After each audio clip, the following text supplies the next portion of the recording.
الشیطان الرجیم بسم اللہ الرحمن الرحیم الحمد للہ رب العالمین بارئ الخلائق اجمعین ثم الصلاة والسلام علی اشرف الانبیاء والمرسلین وشفیع المذنبین وحبیب الہ العالمین ابی القاسم محمد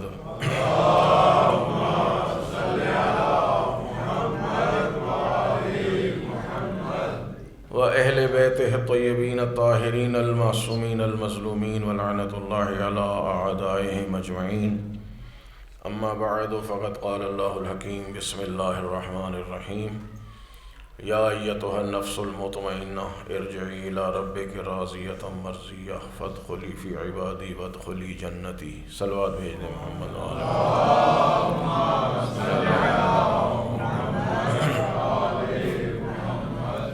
ایک بار پھر مل کے بلند آواز سے صلوات پڑھیں۔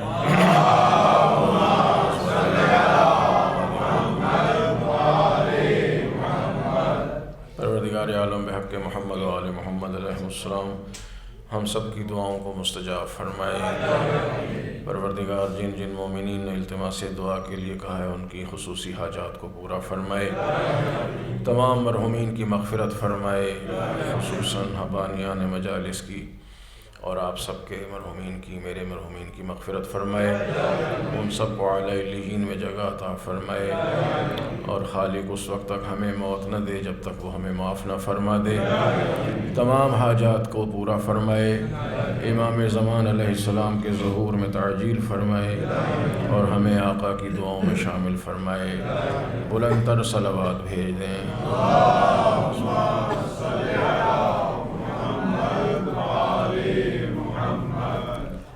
سورہ مبارکہ فجر قرآن کریم کا سورہ نمبر 99 ہے، 89 سورہ فجر، اور اس کو سورہ امام حسین علیہ السلام بھی کہا جاتا ہے۔ اس کی آخری جو آیت ہے وہ تلاوت کرنے کا شرف حاصل کیا ہے۔ ارشاد رب العزت ہے، یا ایتھا النفس المطمئنہ ارجعی الی ربک راضیۃ مرضیہ، اے نفس مطمئن اپنے رب کی بارگاہ میں واپس آ جا، اس حال میں واپس آ جا کہ تو مجھ سے راضی ہے، میں تجھ سے راضی ہوں۔ فادخلی فی عبادی، میرے بندوں میں داخل ہو جا، وادخلی جنتی، اور میری جنت میں داخل ہو جا۔ صلوات بھیج دیں محمد و آل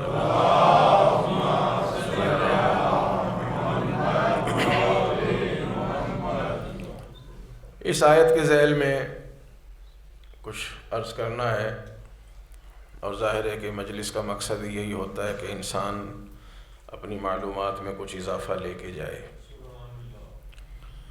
یہاں جو لفظ میرے مد نظر ہے جس پہ گفتگو میں کرنا چاہ رہا ہوں وہ ہے ارجعی، کہ واپس آ جاؤ۔ آپ جانتے ہیں کہ سب کو واپس جانا ہے، کسی نے ہمیشہ اس دنیا میں نہیں رہنا، اور اللہ تعالیٰ کے حضور واپس جانا ہے۔ لیکن یہ جو واپس جانا ہے اللہ کی بارگاہ میں، جس کو آپ رجوع کہہ لیں، پلٹنا کہہ لیں،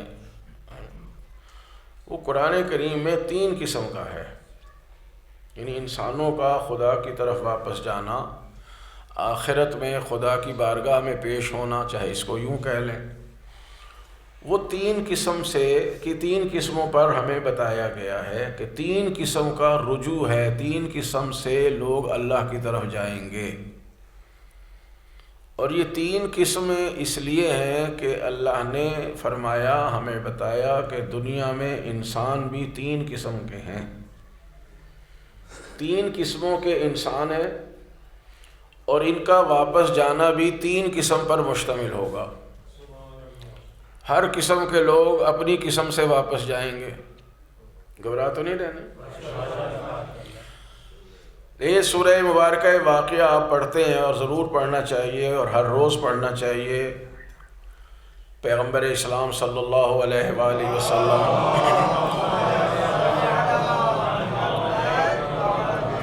نے ارشاد فرمایا، اور جو رسول خدا فرما دیں وہ سب 14 کا قول وہی ہوتا ہے، معصومین نے بھی فرمایا کہ جو شخص شب یعنی ہر رات میں سونے سے پہلے سورہ مبارکہ واقعہ کی تلاوت کر کے سوئے وہ اپنے رزق کے بارے میں بے پرواہ ہو جائے۔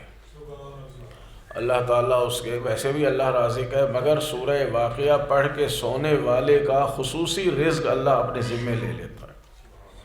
وہ کبھی زندگی میں رزق کے بارے میں پریشان نہیں رہے گا۔ یہ پیغمبر اسلام نے فرمایا ہے کہ سورہ مبارکہ واقعہ پڑھ کے سونے والا سونے سے پہلے عشاء کے بعد پڑھ لے۔ سورہ واقعہ پڑھنے میں 2-3 منٹ لگتے ہیں اگر روانی سے انسان پڑھے، اور اگر توفیق ہو جائے تو 2 رکعت نماز پڑھ لے، ہر رکعت میں حمد کے بعد سورہ واقعہ پڑھ لے، تو وہ رزق و روزی کے بارے میں بالکل پوری زندگی کبھی پریشان نہیں ہوگا، بشرطے کہ اس کو اپنی عادت بنا لے۔ زبانی یاد نہیں ہے تو سامنے قرآن کھول کے رکھ لے، سورہ مبارکہ واقعہ 2 رکعت بیٹھ کے پڑھ لے، قرآن سامنے رکھ لے، تو انشاءاللہ اللہ تعالیٰ اس کی یہ عبادت بھی قبول فرمائے گا۔ اس کے شروع میں اللہ تعالیٰ فرماتا ہے کنتم، کہ تم جو تھے دنیا میں ازواجن ثلاثہ، تمہاری 3 قسمیں تھیں۔ کنتم ازواجن ثلاثہ، یہاں ازواج بیویوں کے معنی میں نہ لیں، قسموں کے بارے میں معنی میں لیں گے کہ یہ تم دنیا میں 3 قسم کے لوگ تھے۔ اصحاب المیمنہ ما اصحاب المیمنہ و اصحاب المشأمہ ما اصحاب المشأمہ السابقون السابقون اولئک المقربون۔ یہ دنیا میں 3 قسم کے لوگ ہیں، اور یہ ارشاد رب العزت آخرت میں ہو رہا ہے۔ دنیا میں جب 3 قسموں کے تھے تو آخرت میں بھی 3 قسموں کے ہوں گے۔ یعنی یہ دنیا اور آخرت کوئی الگ الگ چیز نہیں ہے کہ ہم یہاں خدا نہ کرے خراب انسان ہو اور وہاں جا کے نیک بن جائیں۔ جیسے یہاں ہیں ویسے ہی وہاں ہیں۔ جتنی قسمیں انسانوں کی اس دنیا میں بنیں گی اتنی ہی قسمیں اس دنیا میں جا کے سامنے آئیں گی۔ یہاں ہمیں پتہ نہیں ہے، لیکن وہاں پروردگار بتا بھی دے گا، دکھا بھی دے گا کہ کنتم ازواجن ثلاثہ، تم تھے یعنی دنیا میں تھے 3 قسموں پر۔ اب جو محشر میں آ گئے ہیں تو وہی 3 قسمیں یہاں سامنے آ رہی ہیں۔ اصحاب المیمنہ ما اصحاب المیمنہ، کچھ وہ لوگ ہیں جو دائیں ہاتھ والے ہیں، یعنی یہ کنایا ہے کہ انہیں نامہ اعمال دائیں ہاتھ میں مل رہا ہے۔ دائیں ہاتھ والے اصحاب المیمنہ، یمین کہتے ہیں دائیں ہاتھ کو، اسی سے میمنہ ہے۔ آگے بھی آخر میں بھی جا کے اصحاب الیمین و اصحاب الشمال کا ذکر ہے کہ کچھ انسان وہ ہیں جو دائیں ہاتھ والے ہیں، یعنی ان کو نامہ اعمال مل رہا ہے دائیں ہاتھ میں۔ آگے ما ہے، ما اصحاب المیمنہ، یعنی کتنے اچھے ہیں یہ اصحاب میمنہ۔ بات واضح ہو رہی ہے کہ کتنے اچھے ہیں یہ انسان جن کو دائیں ہاتھ میں نامہ اعمال مل رہا ہے۔ یہ مائے تعجب ہو سکتا ہے، اور مائے تعجب اگر ہے تو یہ تعریف کے معنی میں ہے۔ پروردگار تعریف کر رہا ہے ان لوگوں کی کہ کتنے اچھے ہیں یہ لوگ جنہوں کو دائیں ہاتھ میں نامہ اعمال مل رہا ہے۔ یہ ایک قسم ہے۔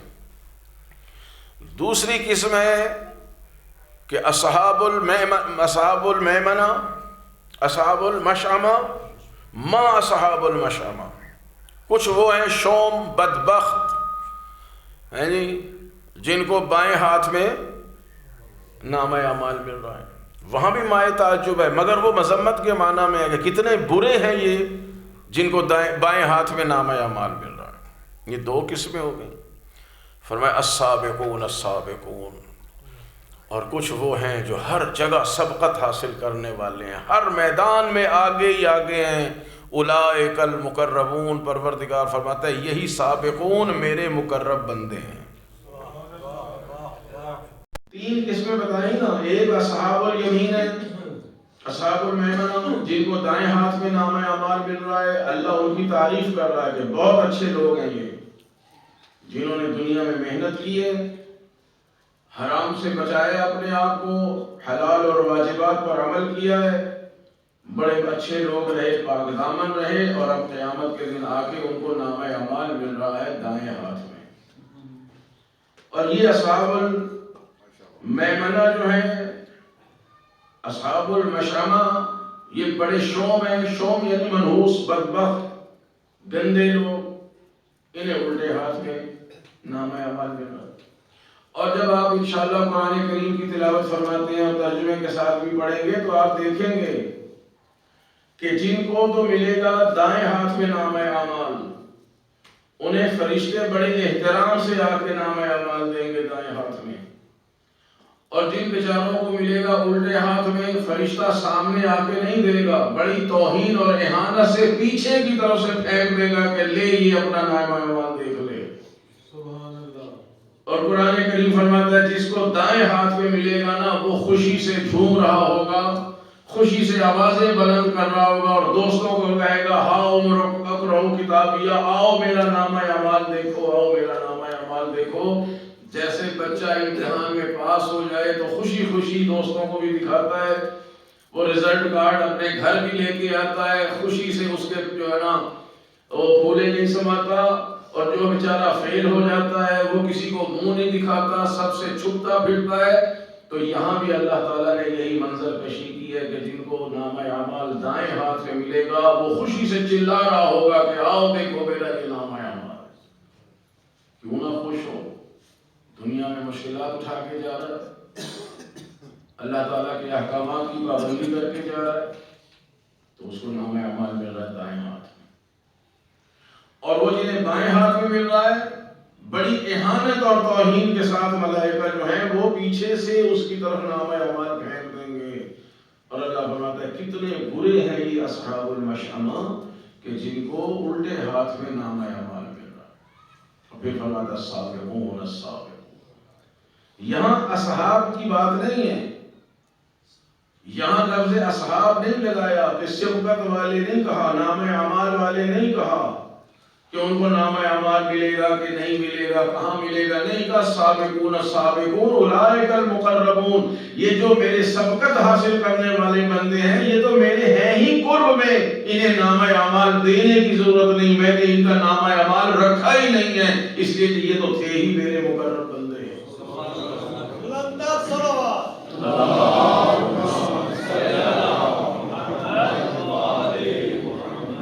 اب عزیزان محترم جب تین قسم کے لوگ ہو گئے تو واپسی بھی تین قسموں پر مشتمل ہے۔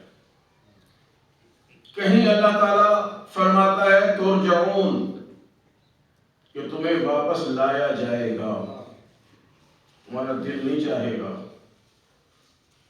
19 مقامات پر یہ لفظ آیا ہے ترجعون، اور جب آپ پڑھیں انشاءاللہ تو وہاں دیکھیں اس آیت کے مفہوم سے آپ کو معلوم ہوگا کہ جہاں جہاں ترجعون کا لفظ آیا نا کہ تمہیں واپس میری بارگاہ میں پلٹایا جائے گا، تمہیں لے کے آیا جائے گا، وہ مذمت کے معنی میں ہوگا۔ جی ظاہر ہے کہ جس کا کردار اچھا نہیں ہے، جس کا نامہ اعمال ہی خراب ہے، اس کا کب جی چاہے گا کہ میں جا کے اللہ کے سامنے پیش ہو جاؤں۔ مثلا ایک آیت سورہ بقرہ کے شروع میں یہ کیف تکفرون باللہ وکنتم امواتا، تم اللہ کا انکار کیسے کر سکتے ہو، تم کافر کیسے ہو سکتے ہو، تم منکر کیسے ہو سکتے ہو، کنتم امواتا، تم تو تھے ہی نہیں، تمہارا نام و نشان نہیں تھا، فاحیاکم، وہ اللہ ہے جس نے تمہیں زندگی بخشی، ثم یمیتکم، پھر وہ تمہیں موت دے گا، ثم یحییکم، پھر تمہیں زندہ کرے گا، ثم الیہ ترجعون، پھر تمہیں اللہ کے سامنے لایا جائے گا۔ کیونکہ منکر تھے، خدا کے انکار کرتے تھے، چاہے خالی زبان سے کہہ دیں کہ کوئی معاذ اللہ خدا ہے ہی نہیں، یا زبان سے کہہ دیں کہ ہم اس کا حکم ہی نہیں مانتے، یا زبان سے کچھ بھی نہ کہیں، کردار سے ہی ظاہر کر دیں کہ یہ تو بندہ ایسا ہے جیسے اللہ کو مانتا ہی نہیں۔ جب اللہ کی بات نہیں مانتا تو اس کا مطلب ہے وہ اللہ کو مانتا ہی نہیں۔ ہر مقام پہ 19 مقام میں نے عرض کیا ترجعون کا لفظ آیا ہے، وہاں مفہوم یہی نکلے گا کہ یہ دنیا میں خراب تھے، منکر تھے، احکام خدا کی پابندی نہیں کرتے تھے تو اب کس منہ سے خدا کے سامنے آئے؟ خدا کہتا تو بھاگنے چاہتے ہو تو بھاگ جاؤ، دیکھا ہو مجھے بھاگ کے۔ امیر المومنین فرماتے ہیں لا یمکن الفرار من حکومتک، پروردگار تیری حکومت سے تو فرار ممکن ہی نہیں ہے، جائے گا کہاں نکل کے؟ ترجعون، ان کو پکڑ کے لایا جائے گا۔ 19 مقام ہے، اور جہنم کے فرشتے بھی قرآن نے بتایا 19 ہی ہیں۔ 19 مقام پہ اللہ بتا رہا ہے کہ یہ جہنمی جو ہوں گے یہ خود سے نہیں آئیں گے، چونکہ ان کا نامہ اعمال الٹے ہاتھ میں ہے، انہوں نے اپنی دنیاوی زندگی کو برباد کیا ہے، یہ آئیں گے نہیں، ان کو لایا جائے گا۔ کوئی یہ نہ کہے جی ہر بندے کو قبر میں لے کے جاتے دفنانے کے لیے، یہ بات نہیں ہو رہی، قیامت کے دن کی بات ہو رہی ہے۔ یہاں تو ہر ایک کو اٹھا کے ہی چارپائی پہ ڈال کے ہی قبر میں پہنچایا جائے گا، چاہے کوئی زاہد زمان کیوں نہ ہو۔ یہ قیامت کے دن کی بات ہو رہی ہے کہ یہ بھاگ رہے ہوں گے، چھپنا چاہتے ہوں گے کہ محشر میں کوئی ایسی جگہ مل جائے جہاں سے ہمیں خدا کے سامنے نہ جانا پڑے۔ خدا فرماتا ہے آنا تو پڑے گا، نہیں آؤ گے تو ترجعون، ان کو لایا جائے گا، تمہیں پکڑ پکڑ کے لایا جائے گا۔ جاءت کل نفس معہا سائق و شہید، ہر نفس کو پکڑ کے لائیں گے اور لانے والے دو ہوں گے، ایک اس کے اعمال کا گواہ ہوگا، ایک اس کو پیچھے سے ہکانے والا ہوگا۔ ایک شہید ہے، گواہ ہے اس کے کردار پر کہ کیا کرتا رہا ہے، اور دوسرا سائق ہے، سائق کہتے ہیں لانے والے کو، ہکانے والے کو۔ سرکار دو عالم نے ارشاد فرمایا یا علی انا شہید و انت سائق، اے علی ہر ایک کے اعمال پر گواہی دینے والا میں محمد ہوں گا، اور ایک ایک کو پکڑ کے لانے والا تو علی ابن ابی طالب ہوگا۔ صلوات بھیج دے بلند آواز۔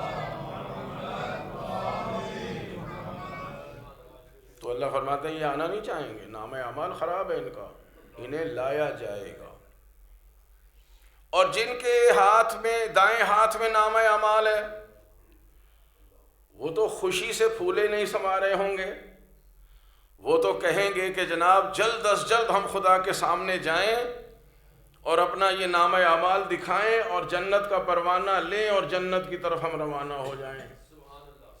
ان کے لیے 4 مقام پہ فرمایا ہے، تو وہاں آیا ہے لفظ راجعون، جیسے آپ کہتے ہیں انا للہ و انا الیہ راجعون۔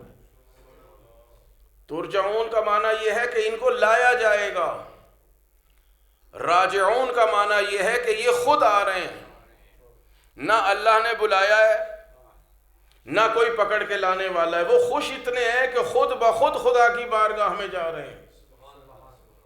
یہ آیت تو مشہور آیت ہے نا، کوئی فوت ہو جاتا ہے تو ہم یہی آیت استرجاع پڑھتے ہیں۔ تو اس کا شروع کیا ہے کہ ہم امتحان لیں گے، بندوں کو آزمائیں گے دنیا میں، ان کا جانوں کا نقصان، ان کا مال کا نقصان، ان کے پھلوں کا نقصان، یعنی یہ اتنی مشکلات بھی دنیا میں زندگی گزار رہے ہوں گے کہ ہر قدم پر ان کی آزمائش ہے، مشکلات ہی مشکلات، لیکن یہ اتنے صابر بندے ہوں گے کہ ہر مشکل پر صبر کریں گے۔ اور فرمایا میرے صابر بندوں کو بشارت دے دو کہ جب ان پر مصیبت آتی ہے، اذا اصابتہم مصیبت قالوا انا للہ و انا الیہ راجعون، یہ ہر مشکل پر، ہر مصیبت پر یہی کہتے ہیں ہم تو خدا کی طرف سے آئیں گے اور خدا ہی کی طرف واپس جائیں گے۔ کتنا بڑا مقام ہے کہ خوش ہیں، نام اعمال دائیں ہاتھ میں لیا ہوا ہے اور اپنی چاہت اور مرضی سے خداوند عالم کی بارگاہ میں چلے جا رہے ہیں۔ چونکہ یہ لوگ بہت تھوڑے ہوں گے، لہذا 4 مقامات پر یہ آیا ہے کہ راجعون، کہ یہ بندے خود بخود میری بارگاہ میں حاضر ہو رہے ہوں گے۔ یہ اصحاب الیمین کے بارے میں۔ اور کچھ وہ ہیں جو سابقون السابقون، اولئک المقربون، پروردگار فرماتا ہے یہی میرے مقرب بندے ہیں، ان کو نہ کوئی لا رہا ہے نہ یہ خود جا رہے ہیں، یہ اتنے مقرب ہیں، اتنے اللہ کے محبوب بندے ہیں، یہ اتنے خدا کے پسندیدہ ہیں، یہ اتنے اللہ کے مصطفیٰ اور مرتضیٰ بندے ہیں کہ ان کو خدا خود دعوت دے کے بلا رہا ہے۔ دیکھیں اس لفظ پہ ذرا غور فرمائیں۔ ایک ہوتا ہے کہ آپ کا کوئی دشمن ہے یا کیا ہے، انتقام لینا چاہتے ہیں، تو آپ کہتے ہیں اس کو پکڑ کے لاؤ۔ کوئی آپ کا دوست ہے، وہ خود آپ سے ملنے آ رہا ہے، آپ نے بلایا نہیں مگر خود آ رہا ہے، پھر آپ بھی خوش ہیں اور وہ بھی خوش ہے۔ اور ایک بندہ ایسا ہے کہ آپ کی چاہت یہ ہے کہ یہ خود آئے میرے پاس، آپ اس کو دعوت نامہ بھیج کے بلاتے ہیں۔ جس کو انوائٹ کیا جائے، دعوت نامہ بھیج کے بلایا جائے، بندہ بھیج کے بلائے، کوئی امیر آدمی اپنا ڈرائیور بھیجتا ہے، گاڑی بھیجتا ہے کہ ان کو لے کے آؤ، وہ کتنے محبوب بندے ہوں گے کہ خدا دعوت دے کے بلا رہا ہے کہ یا ایتھا النفس المطمئنہ ارجعی الی ربک، اے نفس مطمئنہ، اے میرے مقرب بندے، اے وہ جن کے لیے کوئی اضطراب تھا ہی نہیں، اپنے رب کی بارگاہ میں آ جا۔ ہم دعوت دے کے بلا رہے ہیں کہ آ جاؤ ہمارے رب، اپنی رب کی بارگاہ میں، اور اس حالت میں آؤ کہ راضیۃ مرضیہ، تم خدا سے راضی ہو، خدا تم سے راضی ہو۔ اور اللہ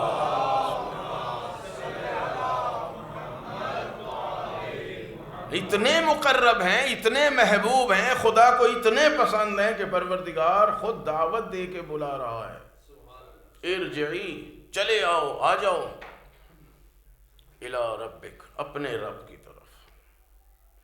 یعنی وہ کیوں مقرب ہیں؟ یہ سابقون ہیں، ہر کار خیر میں سبقت لینے والے، آگے آگے نظر آ رہے ہیں، اس دنیا میں سب سے آگے نظر آ رہے ہیں، ہر عمل خیر میں ساری دنیا پیچھے ہے، مگر یہ اللہ کے محبوب بندے آ گئے۔ اور چونکہ یہ فقط دنیا میں ایک ہی گھرانہ ہے، لہذا پورے قرآن میں ارجعی کا لفظ بھی ایک ہی مرتبہ آیا ہے۔ صلوات بھیج دیں محمد والے محمد۔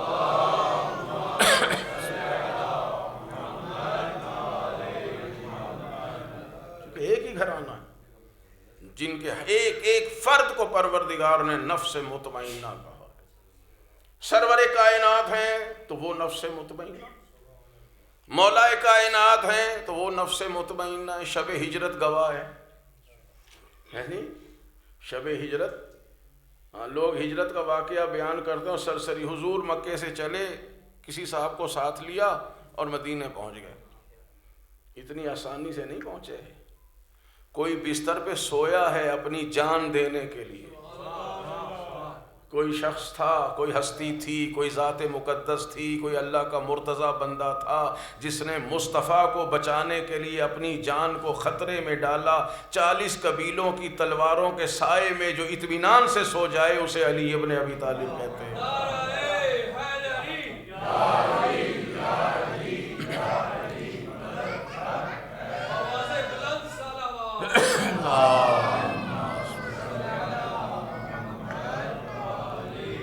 ذرا تصور کیجئے، ہزاروں دفعہ ہم ہجرت کا واقعہ سنتے ہیں، پڑھتے ہیں، جتنی دفعہ بھی آپ سنیں گے، غور کریں گے، اتنی دفعہ ایک نئی تازگی محسوس ہوتی ہے۔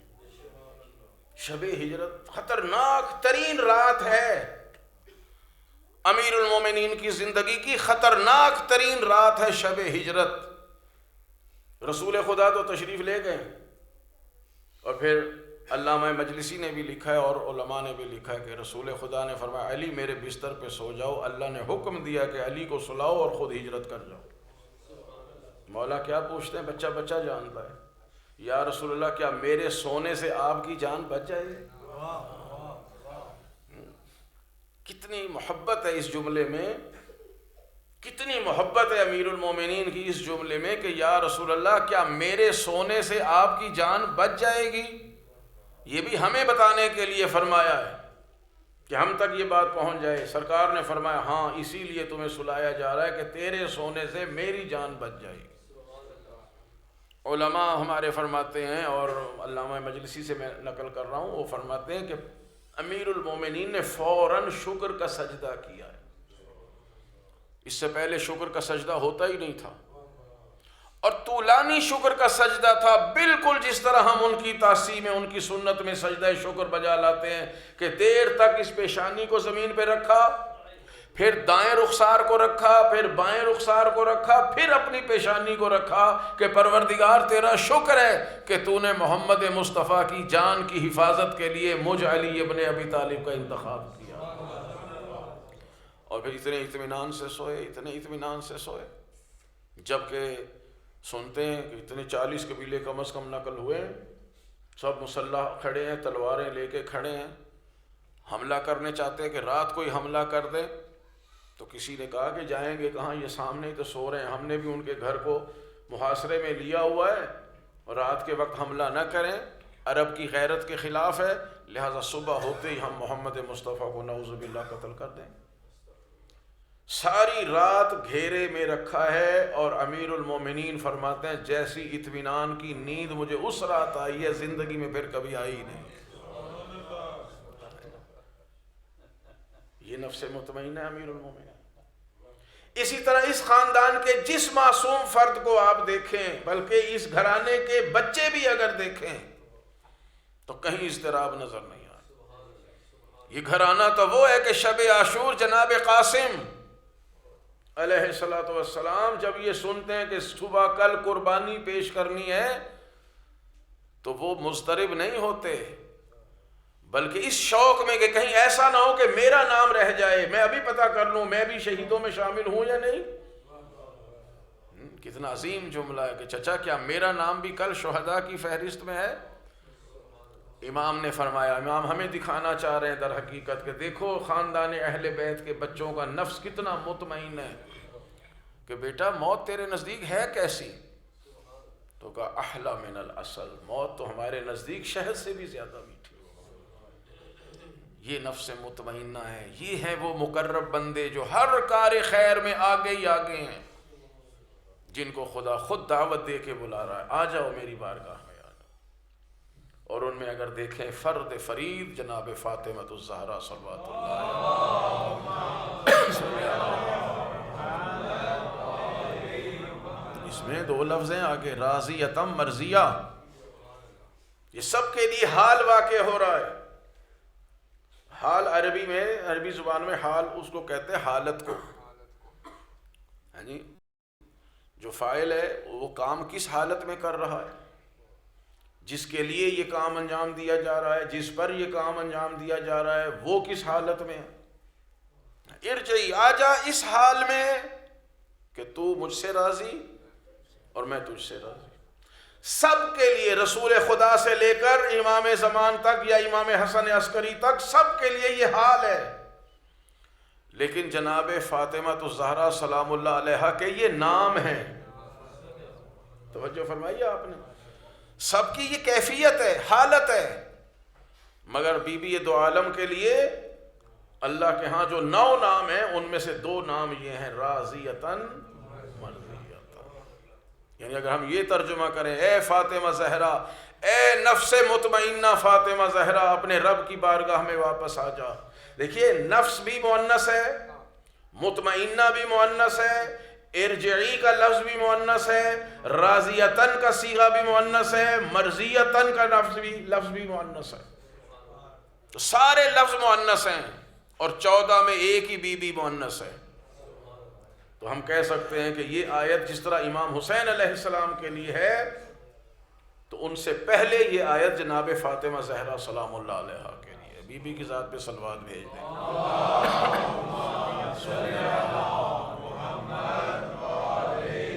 راضیتاً مرضیہ، بی بی کے ناموں میں نام ہے راضیہ اور مرضیہ، کہ جس حال میں بھی زندگی گزری ہے، ان کی زندگی میں مسرت کے ایام نہ ہونے کے برابر ہیں، خوشی کے لمحات نہ ہونے کے برابر ہیں۔ اگر اللہ تعالیٰ ان کو بیٹا دے رہا ہے تو بھی گریہ ہو رہا ہے، امام حسن مجتبیٰ کی ولادت پر گریہ ہو رہا ہے، اور سید الشہداء کے بارے میں تو مشہور ہے گریہ ہو رہا ہے، جناب زینب اس دنیا میں آتی ہیں تو گریہ ہو رہا ہے۔ یعنی مسرت کے، خوشی کے ایام بہت کم ہیں، مشکلات کے ایام زیادہ ہیں۔ جو بھی آپ واقعہ دیکھیں، سب سے زیادہ مشکل کس نے اٹھائی ہے؟ اسی گھرانے۔ مکے کی زندگی میں دیکھ لیں، بی بی کے بچپن کا عالم ہے، رسول خدا کی پوری دنیا دشمن ہے، سارا مکہ حضور کا مخالف ہے، تو اس عالم میں سرکار دو عالم کی حفاظت جناب فاطمہ زہرا فرما۔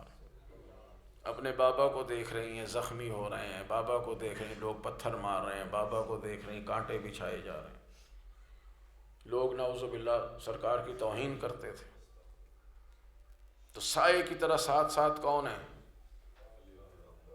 زخم کون دھو رہا ہے، کانٹے کون نکال رہا ہے، پتھر کون دور کر رہا ہے؟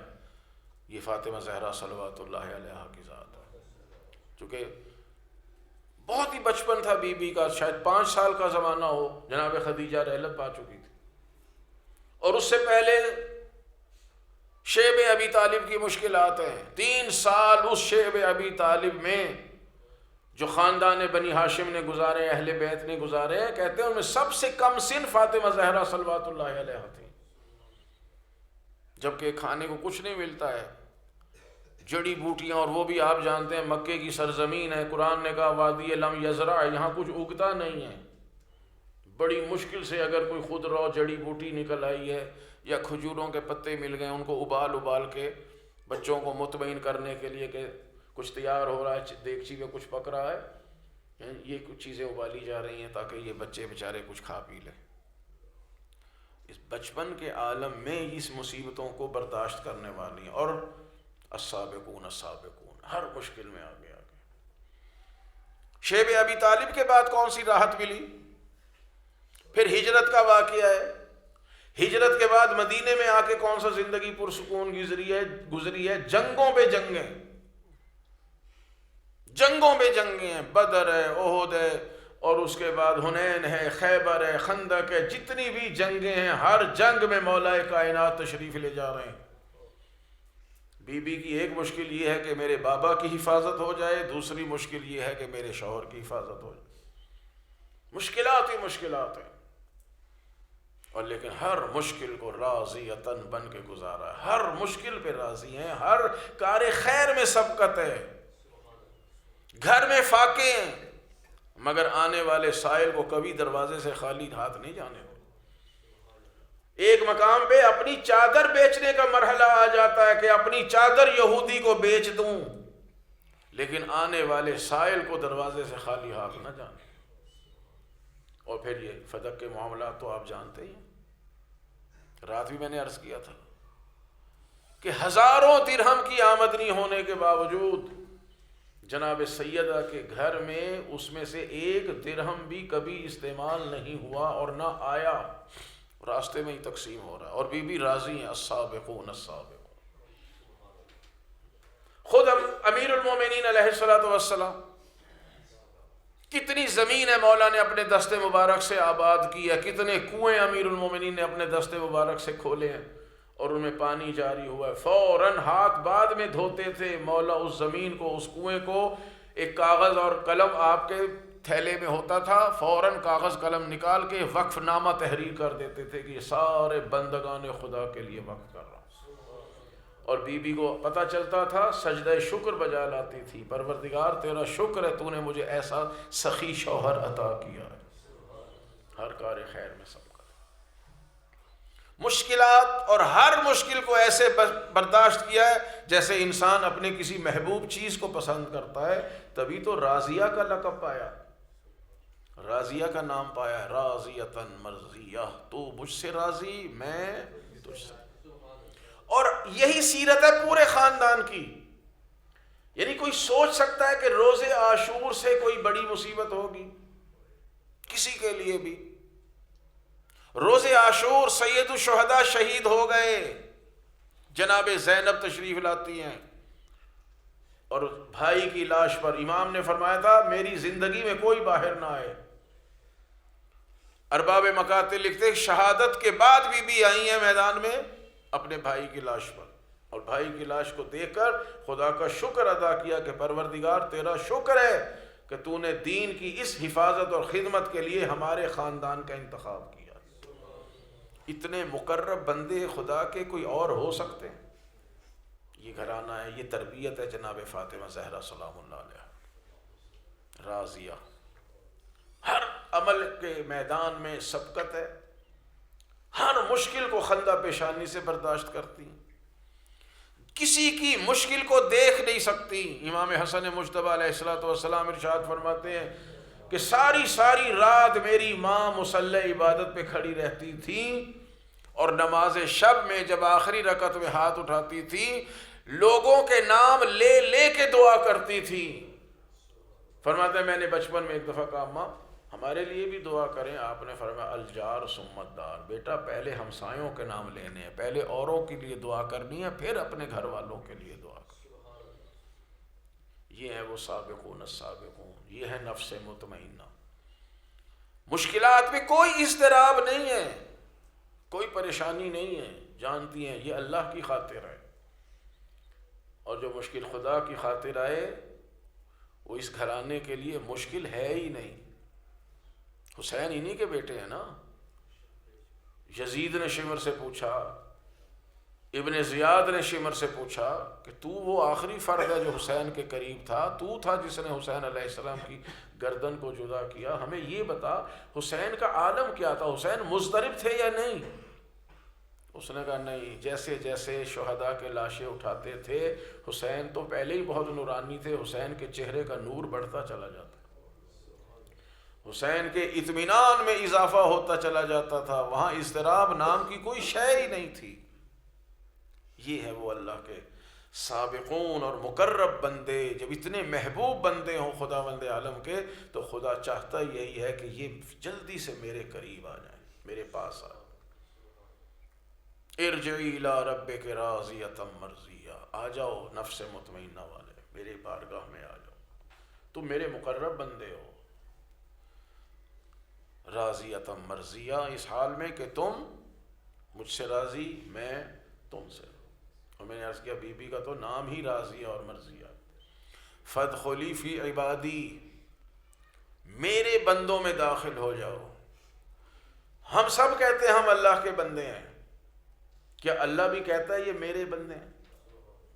جی، مخلوق خدا کی ہیں، مخلوق اللہ کی ہیں، لیکن آیا خدا ہمیں اپنا بندہ کہہ رہا ہے؟ یعنی ہم اس لائق ہیں کہ خدا ہمیں اپنا بندہ کہے؟ بندہ بندگی سے ہے. ہم کتنی بندگی کرتے ہیں خدا کی. معاف کرنا میں اپنی بات کر رہا ہوں، 17 رکعت پڑھنا ہی مشکل ہے، ہم اسی کو بندگی سمجھتے ہیں. 24 گھنٹے میں کہیں لو یار ابھی تو ظہر اثر پڑی تھی، ابھی مغرب عشاء ہو گئی، ابھی سوئے تھے ابھی فجر ہو گئی. 17 رکعت پڑھنا ہمارے لیے انتہائی دشوار اور مشکل ہے، اور پھر اس سردی میں، اور پھر آئے گی شدید گرمی میں. یہ ہے ہماری بندگی کا حال. رو پیٹ کے پڑھ لیتے ہیں کہ بھئی ظاہر ہے کہ یہ تو واجب ہے، اس کو تو نہیں چھوڑ سکتے. یہ ہماری بندگی ہے. روزہ رکھ لیں تو سارا دن ہائے پیاس اور ہائے بھوک کرتے گزر جاتی، گھڑی دیکھیں گے بار بار کتنا ٹائم باقی رہے گا. یہ ہماری بندگی ہے، مضطربانہ بندگی. تو اللہ ہمیں کہے گا یہ میرے بندے ہیں. مخلوق ہیں لیکن مخلوق ہونا اور چیز ہے، اللہ کا بندہ کہ خدا کہے یہ میرے بندے ہیں، وہ صرف اسی گھرانے کو کہے گا یہ میرے بندے ہیں. پورے قرآن میں دیکھ لیں، کہیں اور مل جائے تو پھر مجھے بتائیے گا. فادخلی فی عبادی، میرے بندوں میں داخل ہو جا. جہاں میرا بندہ، سب سے عظیم بندہ محمد مصطفیٰ موجود ہے. اللہم صلی علی وہاں سیدہ کو کہے گا آ میرے بندوں کی فہرست میں آ جا، جہاں پہلے سے تیرے بابا منتظر بیٹھے ہیں. امیر المومنین سے خطاب ہوگا تو کہے گا پروردگار کے علی آ جا وہاں جہاں محمد اور فاطمہ موجود ہیں. امام حسن سے خطاب ہوگا تو کہے گا آ جا وہاں آ جا جہاں تیرے نانا ہیں، تیرے بابا ہیں، تیری مادر گرامی ہیں. اور جب روز عاشور امام حسین سے خطاب ہوگا تو پھر کہے گا فادخلی فی عبادی، ان میرے بندوں میں آ جا جہاں محمد مصطفیٰ بھی ہیں، علی مرتضیٰ بھی ہیں، فاطمہ الزہرا بھی ہیں، حسن مجتبیٰ بھی ہیں. اسی طرح یہ سلسلہ ہوتا ہے.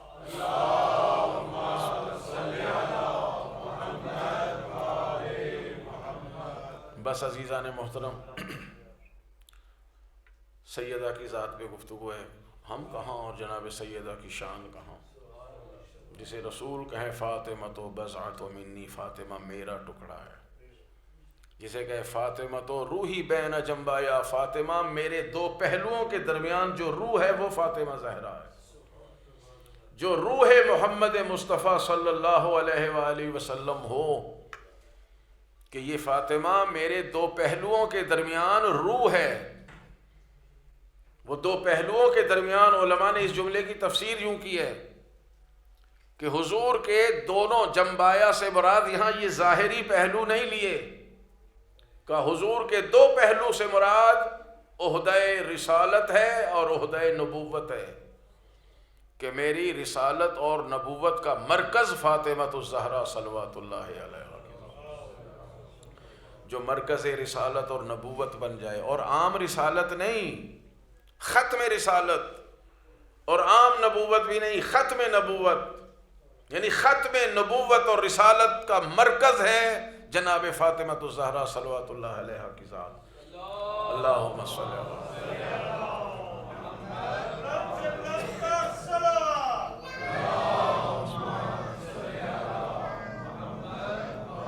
اور ان کو مرکز اس لیے قرار دیا گیا ہے کہ پوری رسالت اور نبوت، اور پھر ساتھ میں ملا لیں اسی رسالت اور نبوت کا خلاصہ ہے پوری شریعت، قرآن کا سارا علم، اس کی محافظہ ہیں فاطمہ زہرا، اور جناب سیدہ کی اولاد نے قیامت تک کی اس کی حفاظت کرنی ہے، اس لیے ان کو مرکز بنایا گیا ہے.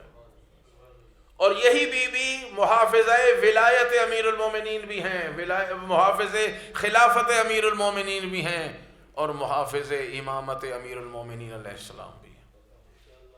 یہ بی بی ہیں جن کی اتنی قربانیاں ہیں. راہ ولایت و امامت کی پہلی شہیدہ ہیں جناب فاطمۃ الزہرا صلوات اللہ. ساری یہ مشکلات جو رسالت مآب کے بعد برداشت کی ہیں، خدا کی قسم یہ صرف باغ فدق کی خاطر نہیں ہے.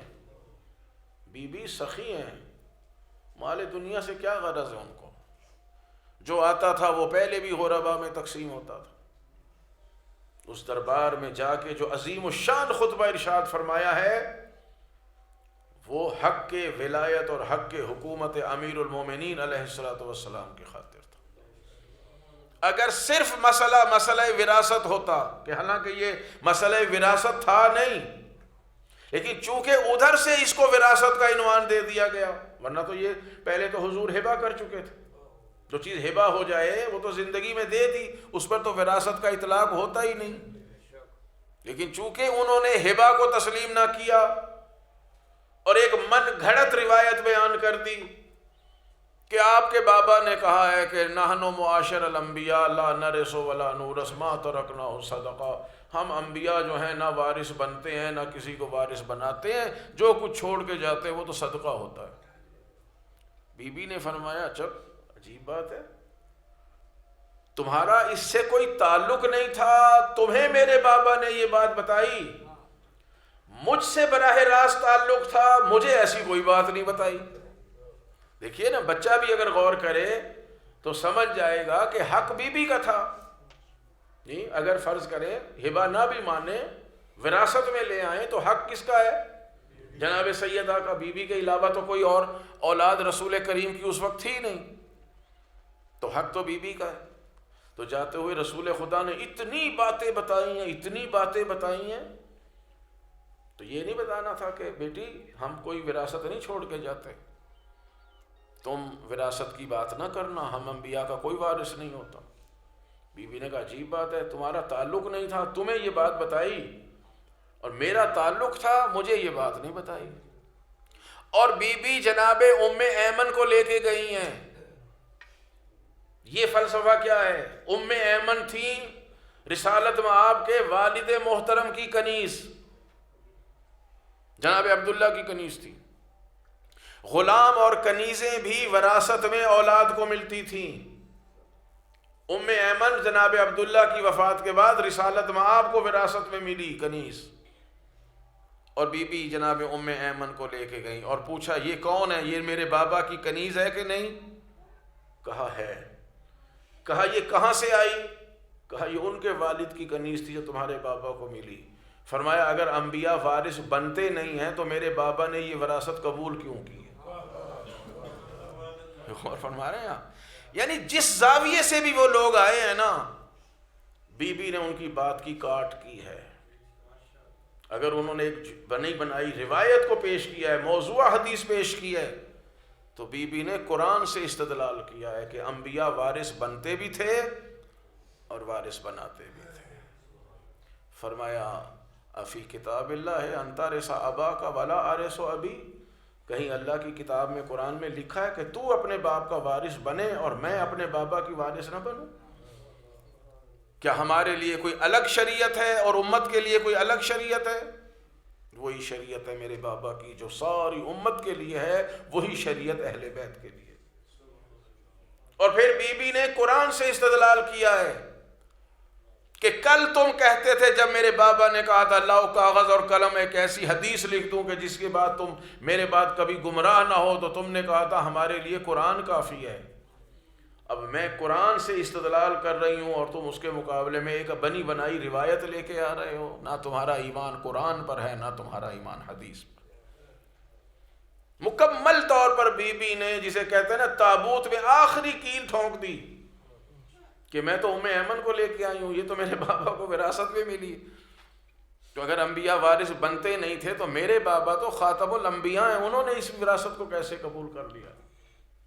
انبیاء وارث بنتے بھی تھے، انبیاء وارث بناتے بھی تھے، قرآن کریم کی آیات گواہیں، اور بی بی نے وہاں یہ ساری آیتیں پڑھی۔ لیکن چونکہ نہیں دینا تھا، وہ سمجھ رہے تھے اس بات کو کہ اگر ہم نے یہاں ان کا حق تسلیم کر لیا اور یہ فدق ان کو دے دیا تو اس کے بعد ان کا اگلا مطالبہ ہوگا کہ پھر یہ حق حکومت بھی ہمارا ہے، پھر حکومت سے بھی ہاتھ دھونے پڑیں گے۔ اور اب میں بار بار کہتا ہوں بی بی کے اس خطبے کو پڑھیں، جہاں آپ اتنا انٹرنیٹ استعمال کرتے ہیں وہاں نیٹ سے اس کتاب کو ڈاؤن لوڈ کریں۔ خطبہ جو بی بی کا ہے اردو ترجمے کے ساتھ ہے، قبلہ شیخ محسن صاحب نے بھی ترجمہ کیا ہے اور علماء نے بھی ترجمہ کیا کہ بی بی نے سب سے پہلے آ کے توحید پہ گفتگو کی ہے، پھر اپنے بابا کی رسالت پہ گفتگو کی ہے، شریعت کے احکام کے فلسفے کو بیان کیا ہے، پھر امیر المومنین علیہ الصلوۃ والسلام کی امامت اور خلافت بلا فصل پہ گفتگو کی ہے، آخر میں جا کے اپنے حق کے وراثت کی بات کی ہے۔ چونکہ انہوں نے وراثت کا عنوان دے دیا تھا تو بی بی نے پھر وراثت کے مسئلے پہ گفتگو فرمائی، مفصل خطبہ ہے جناب سید۔ لیکن بی بی کو بھی پتا تھا کہ انہوں نے نہیں دینا، اور پھر آخر میں فرمایا کہ لو اب اسے رکھو اپنے پاس اور یہ قیامت تک تمہاری گردن میں لعنت کا طوق بن کے لٹکا رہے گا۔ آج لوگ کہتے ہیں کہ یہ حضرت علی نے لے کیوں نہیں لیا جی جب حکمران بنے؟ اگر علی لے لیتے پھر دنیا اعتراض کرتی، ہاں چونکہ اقتدار آ گیا تھا، حق نہیں تھا، بزور شمشیر لے لیا۔ اسی لیے وہاں بھی مولا نے تلوار نہیں اٹھائی اپنا حق لینے کے لیے، اور جب ظاہری حکومت ملی اسی فلسفے کی بنا پر فتق لینے کے لیے بھی بی بی امیر المومنین نے وہ واپس نہیں لیا۔ کیوں؟ سیدہ کہہ گئی رکھو اپنے پاس، اب یہ قیامت تک تمہارے لیے لعنت کا طوق ہے، قیامت کے دن میں اپنا مقدمہ پیش کروں گی اور میرے بابا تمہارے خلاف خدا کی بارگاہ میں مقدمہ دائر کریں گے۔ بس عزیزو، ہم سوچ نہیں سکتے کہ جناب سیدہ نے یہ ایام کیسے گزارے، جس بی بی کی پسلیاں ٹوٹ چکی ہوں، جس کا بچہ شہید ہو چکا ہو۔ جسمانی تکلیف سے زیادہ روحانی تکلیف ہوتی ہے۔ جس بندے کا دل ٹوٹ جائے نا، اگر جسم صحیح و سالم بھی ہو، اس کے لیے زندگی دشوار ہو جاتی ہے۔ اور بی بی کا تو اتنا دل ٹوٹ چکا تھا، اتنا دل ٹوٹ چکا تھا کہ یہ امت، ہم نے قدم قدم پہ اس امت کا خیال رکھا، ان کے لیے اپنی قربانیاں پیش کی ہیں، ان کو مہذب انسان بنایا ہے، ان کو تہذیب سکھائی ہے، ان کو شریعت سکھائی ہے۔ جیسے کہ بی بی نے اس میں فرمایا تمہیں تو پانی پینے کی تمیز نہیں تھی، تم تو اتنے گنوار اور غیر مہذب لوگ تھے کہ تمہیں طہارت کا پتہ نہیں تھا، تم گندا پانی پیتے تھے۔ اور یہ جملہ بی بی کے علاوہ دنیا میں کوئی نہیں کہہ سکتا تھا کہ یہ میرے بابا محمد مصطفیٰ تھے جنہوں نے تمہیں تہذیب سکھائی۔ کیا ایسی امت سے امید رکھی جاتی کہ کوئی شخص جناب سیدہ کے پاس بابا کی تعزیت پیش کرنے کے لیے نہیں آئے؟ خدا جانے دنیا کو کیا ہو گیا تھا۔ امیر المومنین کو افسردہ دیکھا بی بی نے، تو کہا یا علی میں نے سنا ہے کہ لوگ آپ کو سلام نہیں کرتے۔ امیر المومنین کی آنکھوں میں آنسو آ گئے، فرمایا زہرا اگر یہ میرے سلام کا جواب نہ دیتے تو مجھے دکھ نہ ہوتا، اگر یہ سلام نہ کرتے تو مجھے دکھ نہ ہوتا، مجھے دکھ اس بات کا ہے کہ میں سلام کرتا ہوں لوگ میرے سلام کا جواب نہیں دیتے۔ جناب سیدہ کا دل ٹوٹ نہ جائے تو اور کیا ہو۔ اور پھر آج کی دنیا میں اس گئے گزرے دور میں اگر کسی کے گھر فوتگی ہو جائے اور اس کے بچے رو رہے ہوں، چاہے جتنی بلند آواز سے رو رہے ہوں، دن میں رو رہے ہوں یا رات کو، چاہے کوئی رشتہ داری نہ ہو، کوئی تعلق نہ ہو، پھر بھی لوگوں کو ترس آتا ہے۔ کوئی یہ نہیں کہتا کہ جا کے ان کے بچوں کو جن کے گھر فوتگی ہوئی ہے ان کے بچوں کو کہو کہ کوئی وقت معین کر لیں۔ یہ کیسی امت تھی کہ نبی کی اکلوتی بیٹی نبی کے غم میں رو رہی ہے، کسی اور کے غم میں نہیں، اپنے بابا کے غم میں، جو ساری اس امت کا آخری رسول ہے، اللہ کا محبوب رسول ہے، اس کے غم میں رو رہے ہیں۔ اور لوگ علی علیہ السلام کو آ کے کہتے ہیں زہرا کو کہیے کوئی وقت معین کرے، یا دن میں روئے یا رات میں روئے۔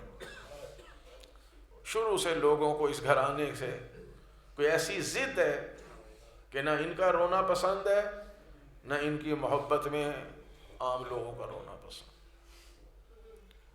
بی بی کے لیے امیر المومنین نے ایک بیت الحزن بنا دیا، جنت البقیع کے آخر میں ایک چھوٹا سا کمرہ بنا دیا، بی بی حسنین شریفین کو لے کے وہاں چلی جاتی، اپنے بابا کے غم میں آنسو بہاتی۔ ایک دن جو گئے تو دیکھا کہ اس بیت الحزن کو بھی خراب کر دیا گیا، اس کو مسمار کر دیا۔ یعنی لوگوں کو زہرا کا کسی بھی حال میں اپنے بابا کا غم منانا پسند نہیں، اس لیے کہ وہ سمجھتے تھے، وہ جانتے تھے کہ یہ زہرا کے آنسو ہیں جو ہمیں بہا کے لے جائیں گے، یہ زہرا کا رونا ہے، یہ گریہ ہے فاطمہ زہرا کا جو قیامت تک کے لیے ہمیں بدنام کر دے گا۔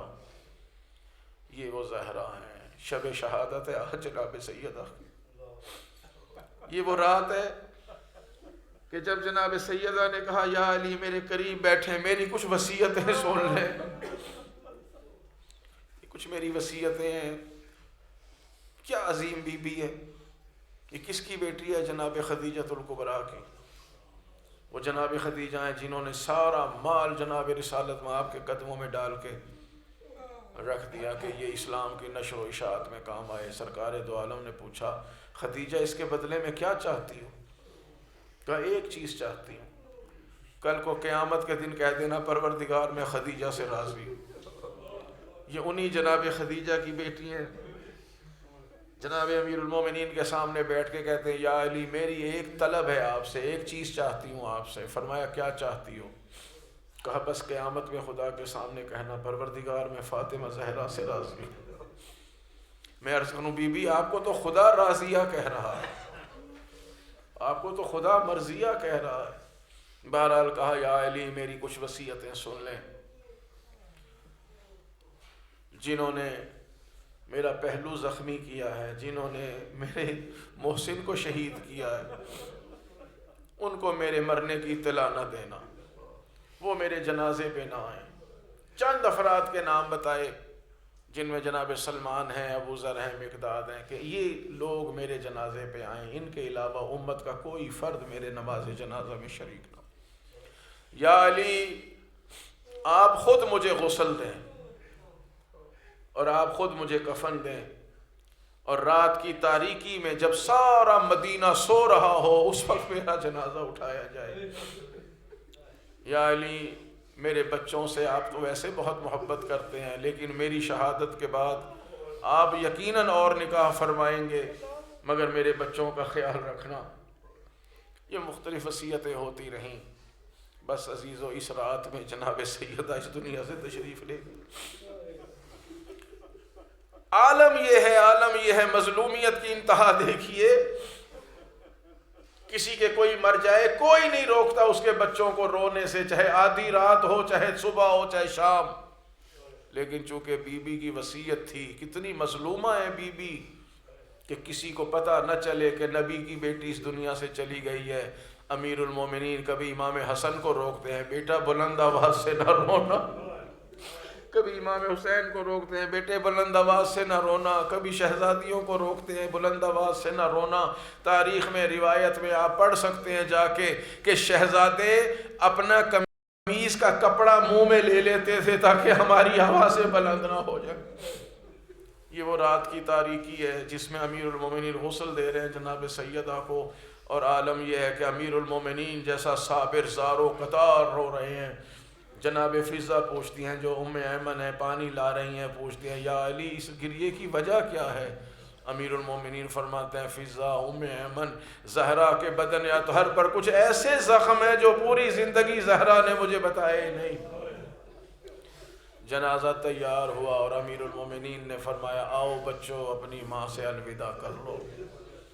آپ تصور میں سوچ سکتے ہیں، دیکھ سکتے ہیں اپنی نگاہوں سے، اپنے دل کی نگاہوں سے کہ رات کی تاریکی ہے، خاندان اہل بیت کا چھوٹا سا گھر ہے، وہاں فاطمہ زہرا کا جنازہ رکھا ہے اور بچے بلائے جا رہے ہیں، آؤ اپنی ماں کا آخری دیدار کر لو۔ خدا جانے اب شہزادوں نے کیسے برداشت کیا ہوگا۔ سید الشہداء دور سے اپنی ماں کو دیکھے جا رہے ہیں۔ مولا فرماتے ہیں حسین تم بھی آؤ اپنی ماں سے الوداع کرو۔ سید الشہداء فرماتے ہیں بابا میری ماں مریم سے افضل تھی، میں فخر عیسیٰ ہوں۔ جناب مریم نے اپنی رحلت کے بعد عیسیٰ کو اپنے جنازے پہ بلایا تھا، میری ماں بلائے گی تو میں اپنی ماں کے جنازے پہ آؤں گا۔ بس عزیزوں بندے کفن کھل گئے، بی بی کے دونوں ہاتھ برآمد ہوئے اور یقیناً کہا ہوگا آ میرے کربلا کے غریب بیٹا حسین، آ میرے کربلا کے پیاسے حسین، اے میرے کربلا کے مظلوم حسین، آج میں نے تجھے بلایا ہے اور جب کربلا میں تو مجھے بلائے گا تو میں تیرے ساتھ ساتھ ہوں گی۔ میں دیکھ رہی ہوں گی جب تیرا سر تن سے جدا ہو رہا ہوگا، اور میں دیکھ رہی ہوں گی جب تیرا لاشا گھوڑوں سے پامال کیا جا رہا ہوگا۔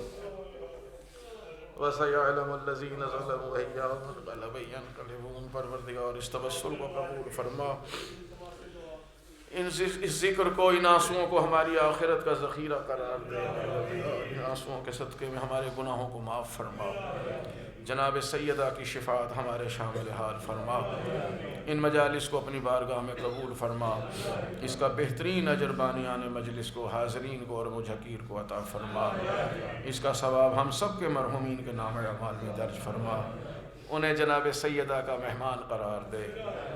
پروردگار بحق محمد و آل محمد علیہ السلام تمام بیمار مومنین و مومنات کو شفا عطا فرما۔ حاجی صاحب کے بیٹے کو اور جس مومن کے لیے صلوات پڑھوائی گئی تھی، اور ہمارے ہاں بھی ہماری بھاوج بیمار ہیں، اللہ تعالیٰ ان سب کو شفائے کلی عنایت فرمائے۔